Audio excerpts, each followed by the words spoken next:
Please rise for the Pledge of Allegiance in a moment of silence. I pledge allegiance to the flag of the United States of America and to the republic for which it stands, one nation, under God, indivisible, with liberty and justice for all. Will you please have a moment of silence? Thank you. Thank you, Christian. Hey, Blow Dogs, I finally found my tie. And I'm Carrington Andrade, and this is Code Blue. Yellowstone National Park was established on March 1st, 1872 as the world's first national park. The park is mainly in Wyoming, atop a volcanic hotspot. Yellowstone has up to 3,000 earthquakes annually, and there are more than 300 active geysers. The park is also known for its hiking trails and beautiful forests. Today is National Read Across America Day, so everyone pick up your favorite book and read. This week, I caught up with Dallas Rodriguez on her trip to Beijing as a part of her work with Nova Academy.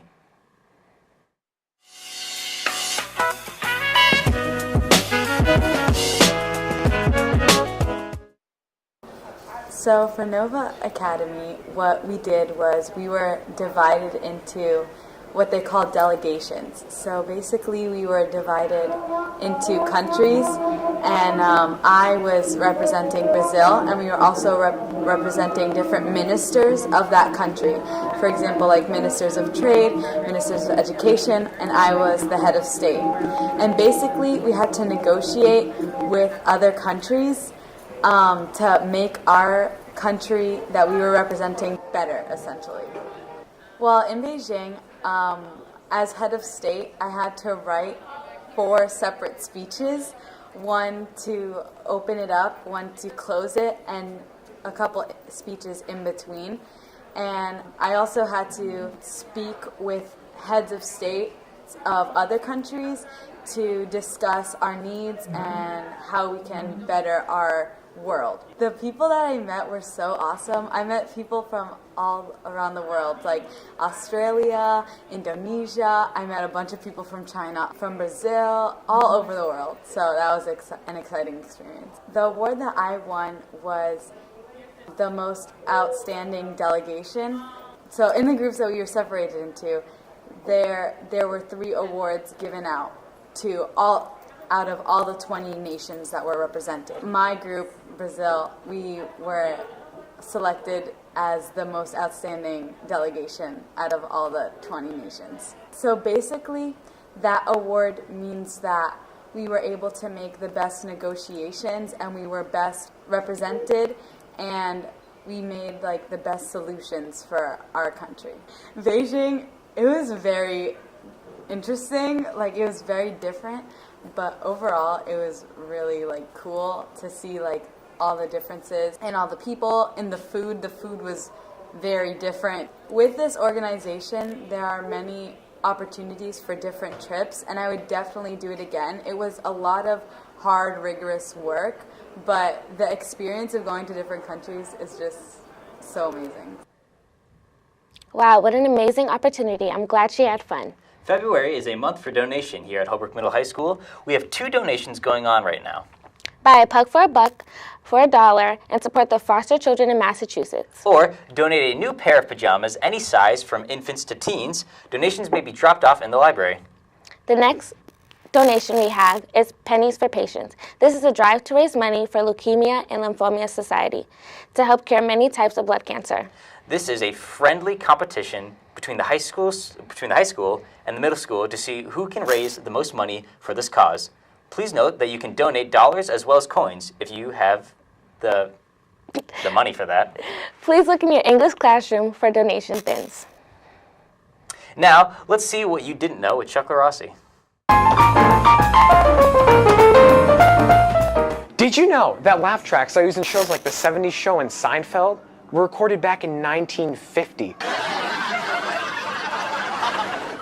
So that means those people are dead. Jimmy Fallon laugh. Thank you, Chuck. Help Holbrook Middle High School celebrate our cultural diversity at the 3rd Annual Cultural Fair. Groups of students can create presentations to celebrate their culture, and they have full creative range to do so. There will be food, music, dancing to celebrate all the cultural backgrounds of our students. We are looking for more students to participate. If you're not sure if you want to start a group, you can always join with others and learn from them. If you want to help represent your culture at the fair, sign up at Mr. Flanagan in room 208 by Wednesday, March 6th. Our mandatory planning meeting for each group is Thursday, March 7th. Let's see what's going on in sports with Andrew LaRossi.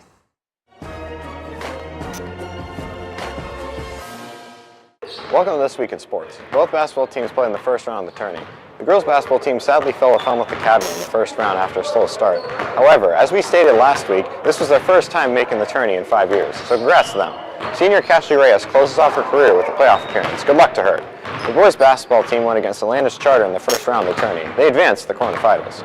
The game was closer than the Bulldogs would have liked, but they held on for the win in the end. Their next game is tomorrow at Cape Cod Academy. That was sports. Back to you in the studio.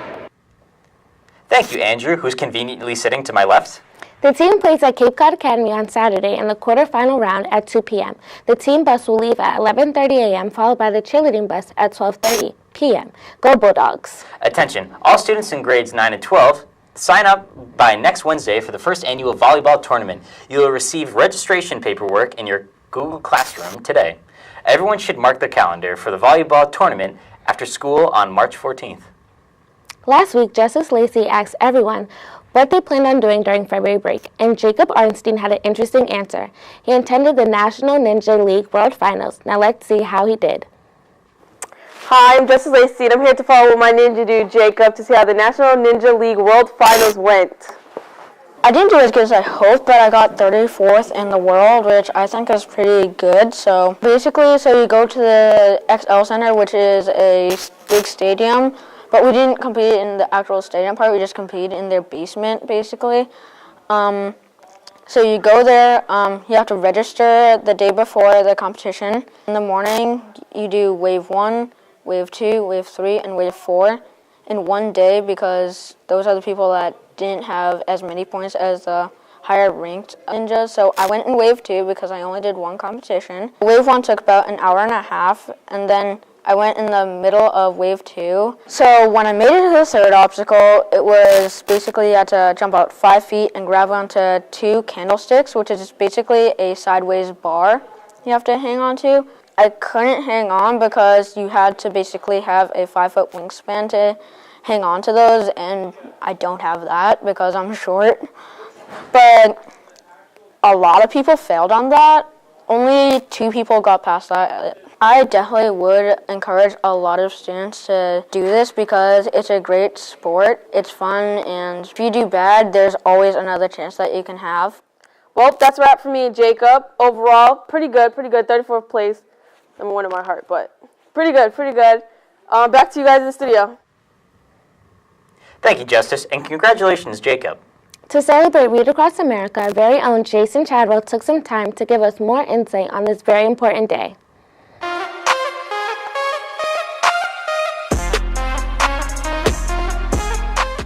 Good morning, all you beautiful people. I'm Dante. That's Dante right there. So Read Across America Day is a day to celebrate the birth of Dr. Seuss. And the purpose of this is to encourage more children around the world to read more often. It's a good time, honestly. This is see my brother Jason, and I'm the gym. I already know, Dante. It's too easy. Okay, now what's going on today? Read Across America Day? And what's that? It's when we're going to go down and read to the little kids in the JFK, Dr. Seuss books. What's your favorite book? Obviously the Sneetches. I used to read all the time when I was little. That's my favorite book too. They're all my favorite books because every book is good. Are you guys excited to read to all the little kids? Yeah. Yeah, I made some cute friends. Yeah, I love the little people. 3, 2, 1. That's all for today. Make sure you grab your books, get to reading. It's that time. Thank you, Jason. Lastly, this past Tuesday, the extended Code Blue family went to Boston 25 to take a studio tour, as well as ask some industry professionals questions about their occupation. My name's Aiden Kelly. And I'm Carrington Andre. And we're here at Fox 25 to see how the industry works. Now let's take a look.